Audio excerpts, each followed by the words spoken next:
За да се стигне до живописното, типично планинско село Велушина, не треба долго да се патува. Треба да се мина само 10 на километри од патот што води кон грчката граница или од патот Битола-Драгош. Сакаме да го видиме од поблиску Велушина, село со исклучително богато миното, но како што се слуша во последно време и за жал со неизвестна иднина. За Велушина води асфалтиран пат.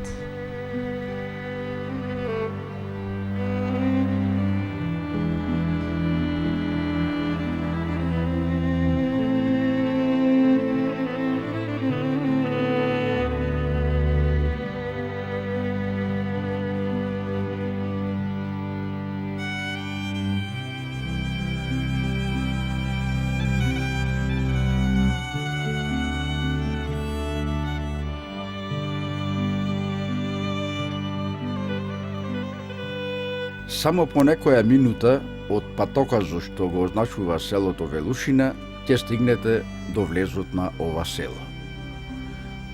Уште тука ќе видите дека драстично се измешале руините со новото.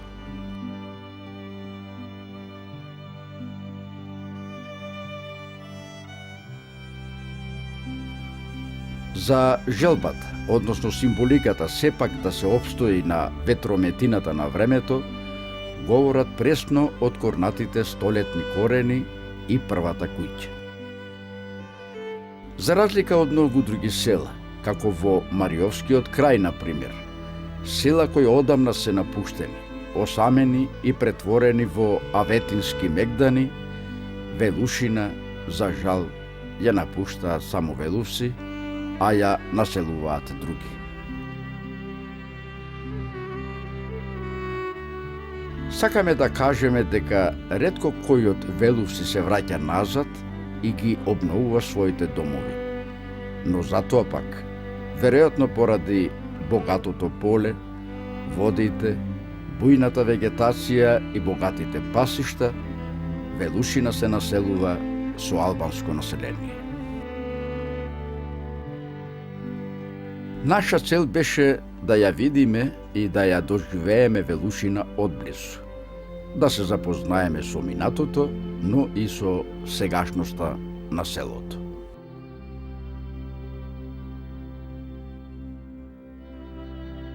Кога се свива дом, нема разлика кој го прави тоа, домородците или тие што посакале селото да им биде нов мегдан за живот. Наспроти корењата, кои оставаат печаток дека некој се обидува да го расчисти теренот и да се зафати со градба на нова куќа, на десната страна при самиот влез од селото ќе видите бела куќа со просторно двориште, а во него се што дава белек дека во Велушина сепак се живее интензивно, барем во одредени делови. Шталата, сенарниците, живината и разработените луѓе во него оставаат печаток дека не се точни кажувањата дека Велушина изумира.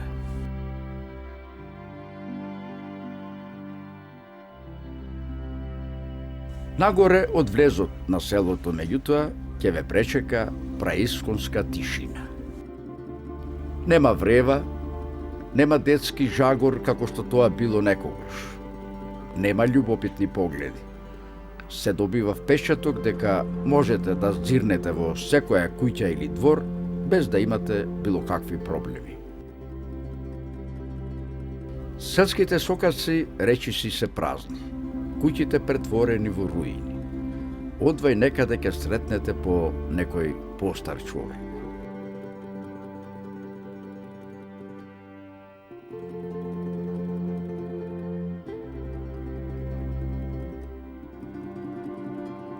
Уште тука ќе се присетите на прикажувањата дека велувци во најголемиот број навистина ги напуштиле огништата и заминале во градовите низ Македонија или во потрага по нов живот во преку океанските земји.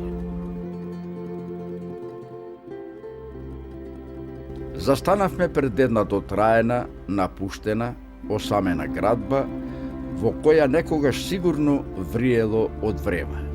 Се раѓале деца, стоката била бројна, луѓето си го живееле својот живот.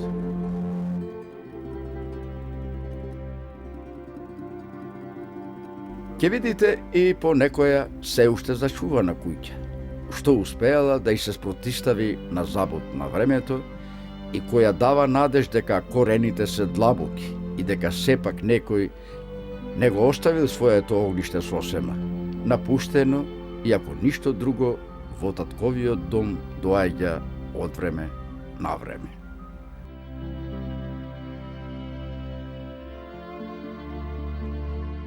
Мачната слика од урнатините и куќите што одвај опстојуваат практично не принуди да се вратиме повторно на асфалтираниот пат што од Битола води кон Велушина и по уште еден од вкупно 5 пристапни патишта кон живописното село да тргнеме кон црквата Успение Света Богородица. Црквата е на јужниот дел од селото и е најстарата црква на овие простори. Света Богородица е покрај самата Стара река. Црквата е трикорабна, со нартекс на западната страна. Благодарение на градежните зафати, изведени пред повеќе години, црквата е спасена од забот на времето. Фреските се зачувани, а дворот простран, уреден со чешми, клупи, погодности секој стан да приготви јадење. Во поводни прилики тука се собира народ од целата околина. Надписот пред да влезете во црковниот двор всушност ќе ве упати на древното минато на црквата. Има податок кој кажува дека црквата е зографирана 1879 година, а со доброволни прилози обновена 40 години подоцна. На фреските ќе ги видите Свети Василие, Свети Јован Златоуст, Свети Ѓоргија, Свети Прокопије, Свети Трифун, Цар Константин и Елена, Свети Димитрije, Свети Спиридон, Свети Никола и се разбира многу други светци.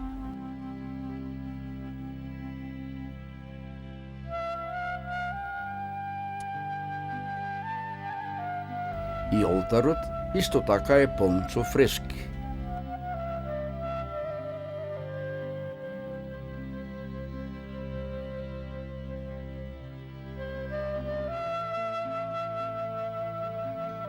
Вниманието ќе ви го привлече сцени од мајките во пеколот што се наоѓаат на зидот при влезот во црквата. Некои податоци велат дека црквата е изградена 1727 година.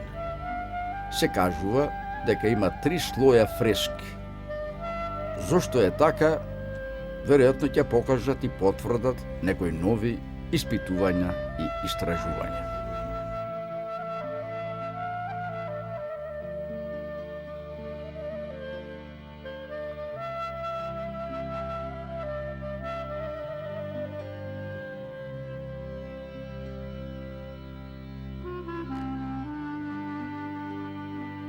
Откако ќе влезете во дворот на црквата, како нем сведок на тоа што минало и допрва што ќе доаѓа, ќе ве пречека липа, стара околу 100 години. Липата со својата висина доминира на целиот тој простор. На тоа не упати еден сосема случаен и редок минувач. И други ни рекоа дека оваа липа е највисокото и најстарото дрво на овие простори. Да се качи човек на неа, како на дланка ќе го види полето и висините што го опкружуваат селото Велушина.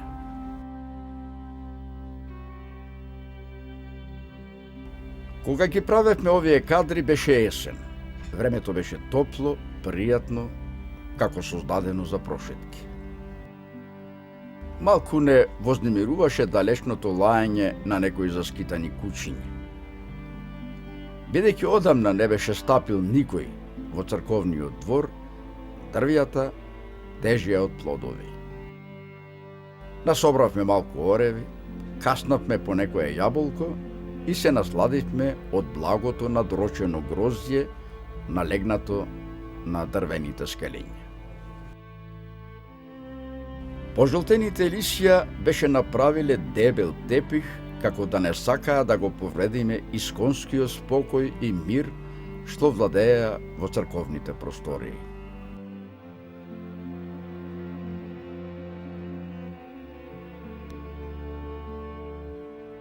Ова црква не била само на велувци. Тука доаѓале на крштевки, причесни, венчевки и други црковни свечености и жители од околните села, особено од породи. Местото живнува на 28 август, на денот на голема Богородица. Тогаш врие од гости. Многу веловци кои денеска живеат во прекоокеанските земји, своите одмори ги планираат токму во овој период од годината. Има и повод и причина за тоа. Токму на овој ден, кога ќе се соберат сите на голема Богородица, практично по многу години ќе се сретнат и ќе се видат роднини, пријатели и другари, чие детство минало по сокаците на некогаш бујното и полно со врева село.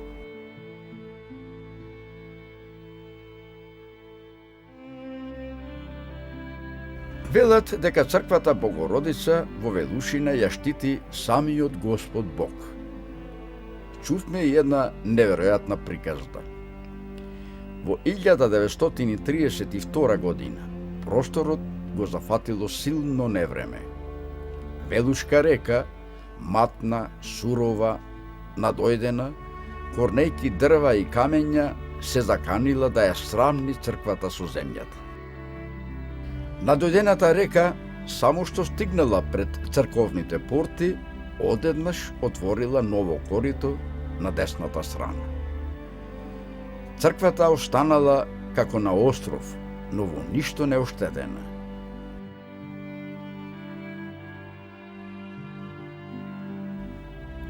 Трагите од овој феномен се видливи и присутни и денеска.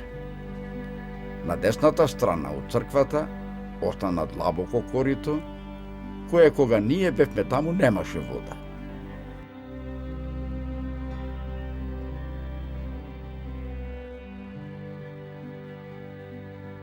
Исполнети со силно чувство на импресионираност од тоа што го видовме во црквата Успение на Света Богородица, љубопитството не однесе по патот што водеше кон манастирот Свети Ѓоргија. А дури потоа одлучивме малку да се задржиме во селото и да направиме по неколку кадри и во другите уште неколку цркви во селото.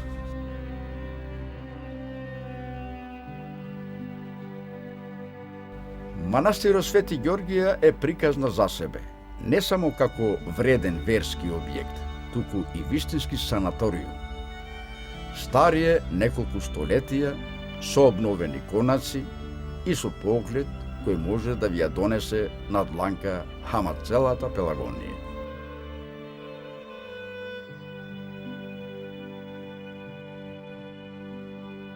Фрескописот во манастирот потекнува од 1848 година. Манастирот, впрочем, како и секој друг верски објект, си има свое минато и сегашност. Некогаш бил богат со големо имање, но имало периоди кога бил ограбуван и уништуван.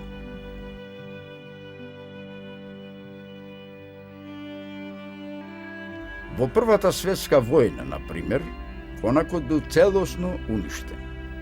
Во 1936 година, со голема акција на жителите на Велушина, манастирот бил возобновен.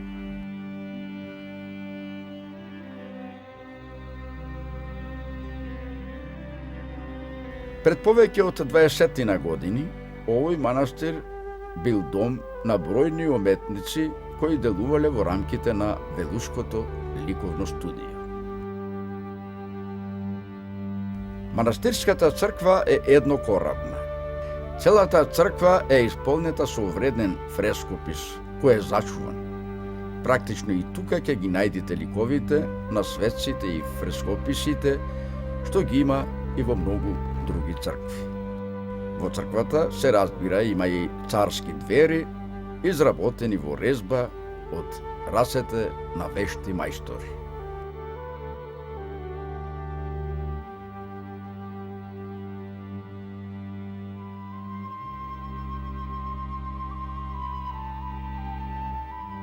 Откако се изнагледавме пейсажи, создадени за окото на уметниците кои во своето творешто ја негуваат природата и црковното богатство, повторно тргнавме кон селото.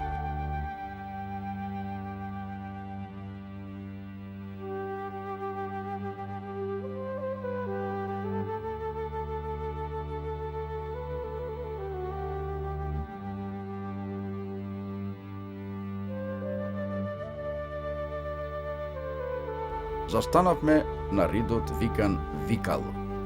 Оттука јасно може да се види целото село, а најубаво да се доживее Горна Маала.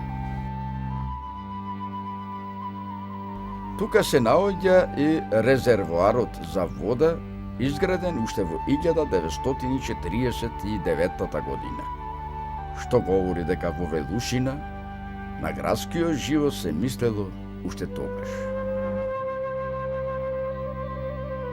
Горно Маало пред миграцијата броело 80 куќи. Денеска речиси сите се напуштени.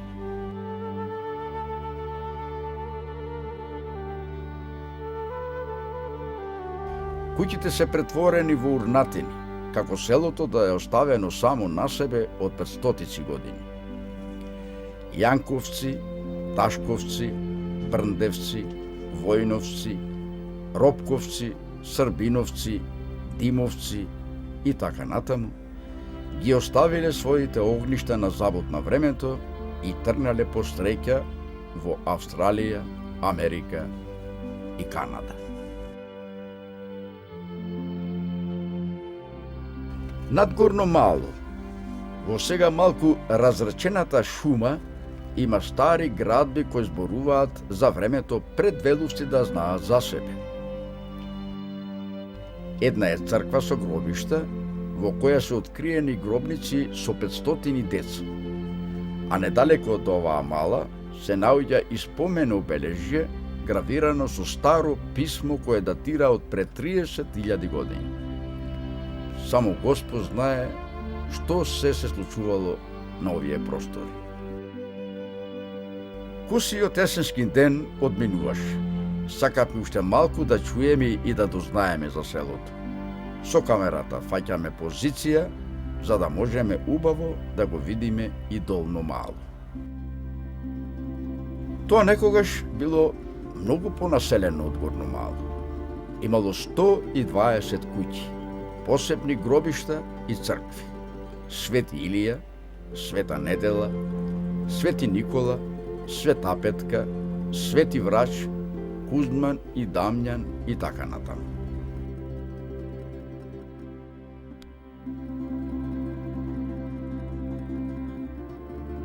Рековме дека во Велушина покрај црквата Успение на Пресвета Богородица и велолепниот манастир Свети Ѓоргија има уште неколку други цркви. Затоа Велушина ја викаат и село на цркви и манастири, или христијански центар, без малку како и Битола која била позната по бројните цркви и манастири. Во Горна Маала се наоѓа црквата Свети Анастасија. На јужната страна од селото е гробната црква Свети Илија, а во центарот на селото е и црквата Света Недела. Таа е и најпосетувана, бидејќи е на дофат на тие што и денеска останале во селото. И таа е еднокорабна, без фрески, но со иконостас. Има икони од 19-тиот век. Тука се одржуваат богослужби, венчавки, а некогаш служела и за културни манифестации. Мештаните велат дека тука порано ја изведувале дури и трагедијата македонска крвава свадба.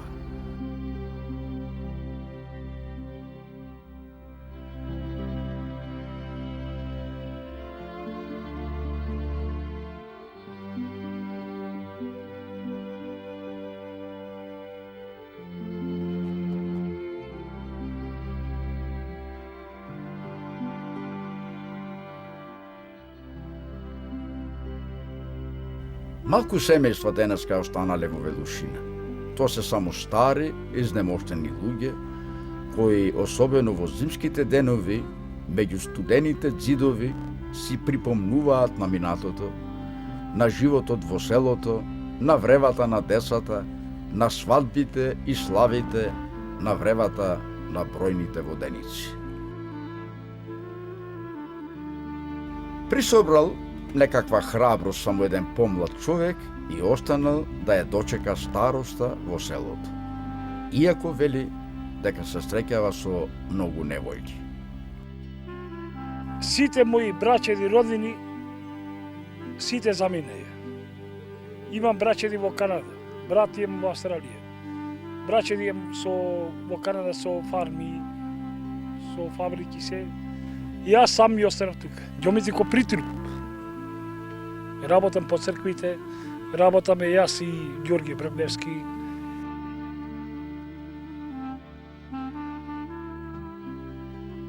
Од неговиот со многу напори одржуван дом, патот не однесе и до домот на Ѓорги Брглевски.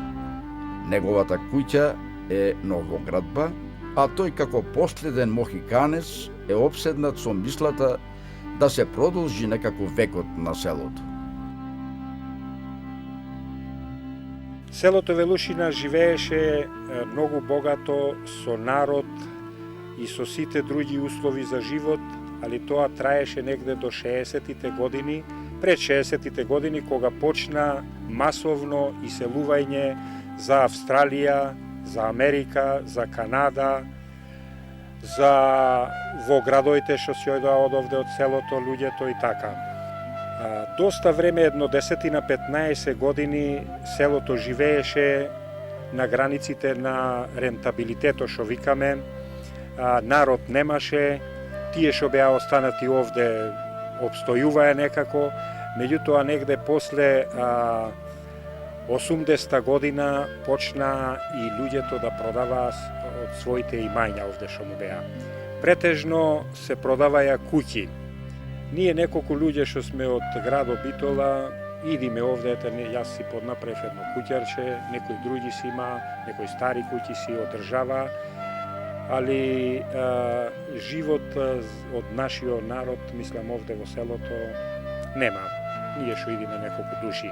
Настојуваме да вратиме преку некои организации, преку некои хуманитарни организации од Австралија организираме, преку Министерството за труд и социјална политика имаме еден допис направено да некои фамилии отпустат што се да доесиме овде, меѓутоа резултат нема.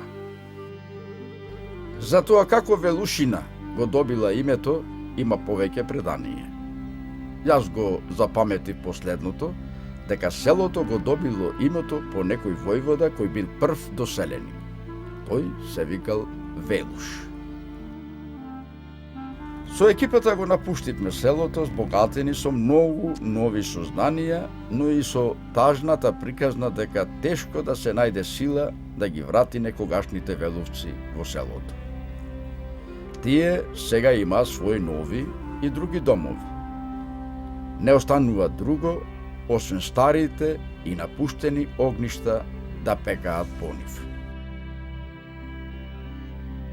На крајот уште нешто.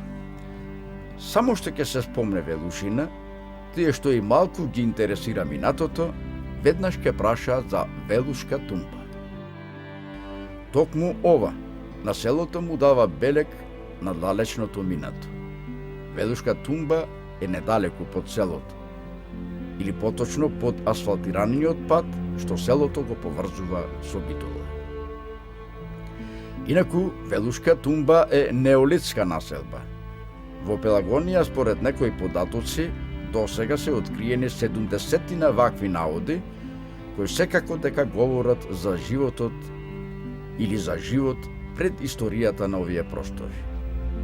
За Велушка тумба се знаело од порано, но првите археолошки испитувања се случиле во 1952 година. Откриени се урнатини од куќи, подни конструкции. Не може да стане збор за зачувување на објектите, бидејќи тие биле правени од дрво, трска и камен, но само во некои одредени случаи. Орудијата, како на пример секири, тесли, ломци, садови и така натаму, биле изработувани од камен, коска, керамика и печена глина.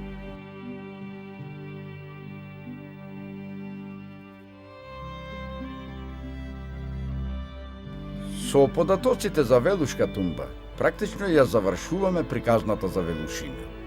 За ова село може да се прикажува долго, но за тоа што не стигнавме да го соопштиме сега, повеќе во друга прилика.